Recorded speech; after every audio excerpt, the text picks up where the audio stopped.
principle of chemical engineering course covers chemical industry, unit conversion, energy balance calculations, and material balance with a project involving producing sulfuric acid from molten sulfur. This semester's course on chemical engineering fluid mechanics explores fluid dynamics, fluid statics, and applicable to this integrated design project by analyzing plant flow rates and determining steady flow types. I am Wanu Inshira. I am presenting to you our PFD diagram. In the production of acid sulfuric, it consists of sulfur burner, adsorption column, mixer and converter, adsorption chamber, and diluter. First, for the reactive system, we take converter part to be investigated. We assume that the feed for sulfur dioxide is 1000 kmol per hour and ratio of the air inside the converter is 1/9 of SO2, which is 9000 kmol per hour.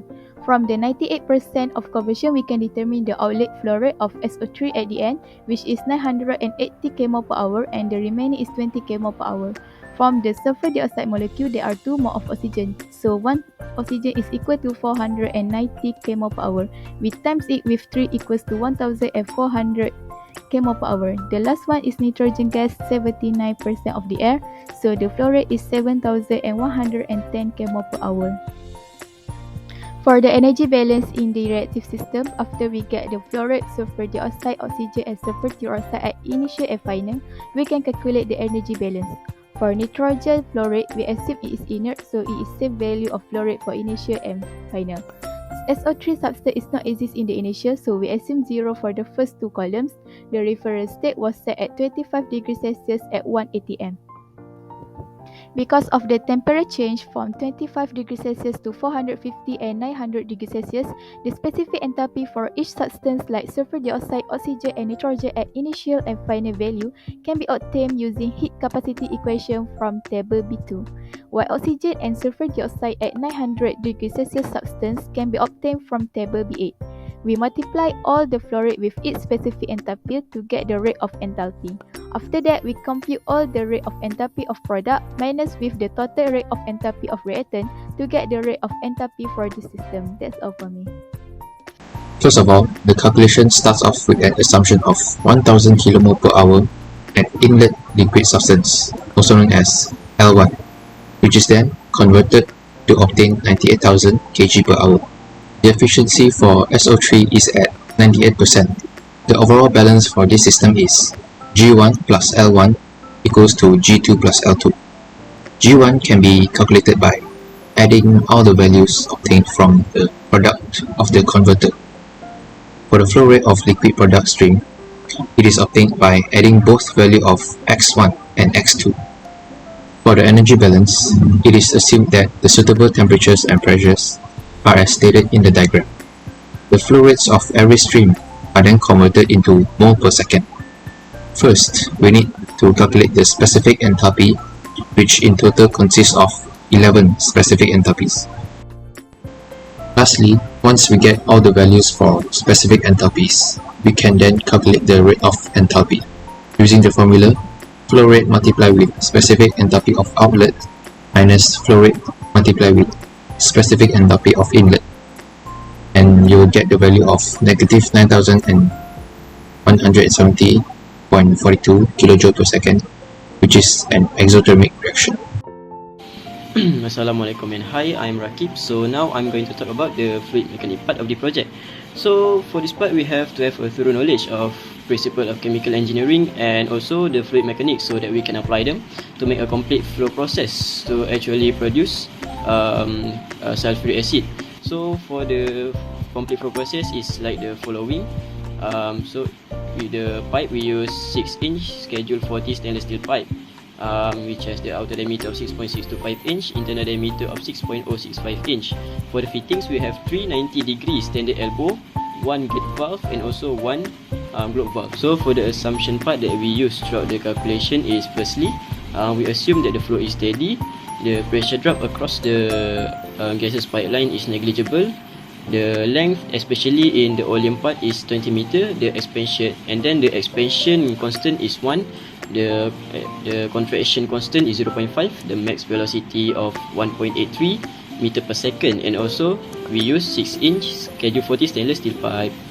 So yeah, as you can see, the following is actually the calculation for the pressure drop. We use the Bernoulli equation. Just we omit some parts such as the change in velocity, change in elevation, water turbine, and work pump. So most of our calculation actually consists of the calculating the friction loss, and then we compute it into the Bernoulli equation, and we can actually obtain the pressure. So now, how did we actually find out the suitable diameter of pipe for our flow process? So after a thorough research, we found out that we have to actually limit our velocity of flow of fluid in our pipe, because we want to reduce the effect of corrosiveness of the sulfuric acid. The max velocity is roughly around 6 feet per second or 1.83 meter per second. So after utilizing the formula of volumetric flow rate, we actually find the diameter of the pipe that is suitable, which is around 6 inch. Hi, my name is Rina and I will be presenting about delivering strategy, pump power estimation, and also dimension and capacity of the storage tank. The most suitable conduit to deliver the final product of sulfuric acid to the storage tank is by using pipes with the shaped circular cross-section. The criteria are as shown. The stainless steel is known to have high resistant to corrosion and high durability. The inch pipe size allows for higher flow capacity, where the fittings are strategically positioned to alter the flow of piping system. And lastly, the gate valve is positioned before the pump to ensure seamless flow to the storage tank. For pump power estimation, a few assumptions were made as shown, and the right side is the proposed storage tank design. As for the calculation, it starts with Bernoulli equation, and then we find the Reynolds number, which is 19,107.34.